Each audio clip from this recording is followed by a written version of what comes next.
You are happy, I'm happy. That's what matters. You want a shot here, there, you tell me the location. So I'm very comfortable with that because I want them to be, that's the whole point, them to be happy. Yes, because they are creating their memories for life. Most I love is pre-wedding actually. Okay. Yeah, pre-wedding it's fun because we get those couples who come up with their Yes. bright ideas Yeah. on shoots.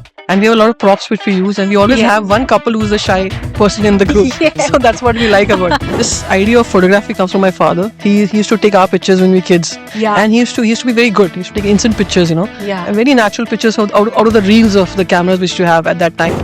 AI does help in editing, Yeah. but it doesn't give you that natural look of the photo which you really want. I'll be honest on that. Most challenging shoot you've ever done? Kids, very difficult. Newborn babies? No.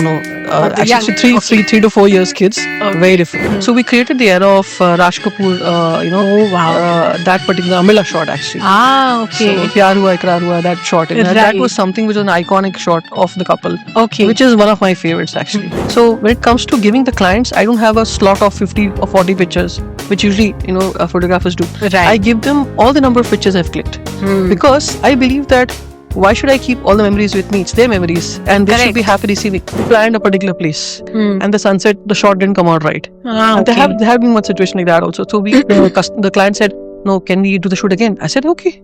You didn't get your shot. I am okay to come again and do the shot again. Right. No problem." So if your camera could talk, what would it complain about you? 2 long hours. Do ensure that when you are capturing, just capture those special moments, and no issues if you're not captured the first time right. You'll pick it up gradually. It's a learning process.